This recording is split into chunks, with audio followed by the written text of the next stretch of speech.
ठीक है। हम किसी का कारोबार डिस्टर्ब नहीं करना चाहते, पहली पॉलिसी हमारी, ठीक है। हमारी तरफ से कारोबार करें, लेकिन अपनी शॉप्स के अंदर रह के कारोबार करें, शटर के अंदर रह के, ठीक है। जितनी इनकी हदूद बनती है उसके अंदर रह के कारोबार करें, हमें कोई एतराज़ नहीं है। देखिए, एक तो अडल क्रिएट होती है, रास्ता बंद होता है पब्लिक के चलने के लिए, ठीक है।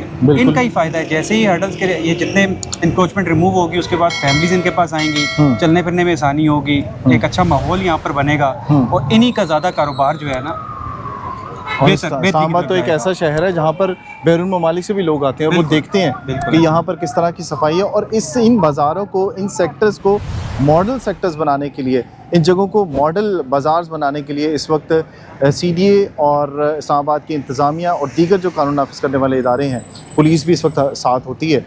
और पुलिस का भी बड़ा रोल है इसके अंदर कि जहाँ पर कोई किसी किस्म की कोई मुज़ाहमत का सामना करना पड़ता है या कहीं पर किसी ख़तरे का सामना करना पड़ता है, तो उसमें अभी आप यकीन करें कि पहले बाकायदा मजिस्ट्रेट की तरफ से पिक्टोरियल एविडेंस देखा गया। पिक्टोरियल एविडेंस ज़रा बताइएगा सर, क्या होती है? तस्वीर कैसे कट की जाती है? पहले हम इनको एक दफ़ा नहीं, 2 से 3 दफ़ा पिक्चर्स लेके, वीडियोस लेके इन्फॉर्म करते हैं कि आपने इस जगह पे तजावुज़ात लगाई हुई।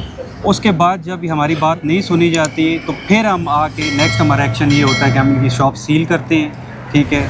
और उसके बाद हम अरेस्ट पे भी जाते हैं अगर मज़ामत का सामना करना पड़े। नोटिस भी दिए जाते हैं, यहाँ पर भी आपने देखा है कि हमें मज़ामत का सामना करना पड़ा है, ठीक है।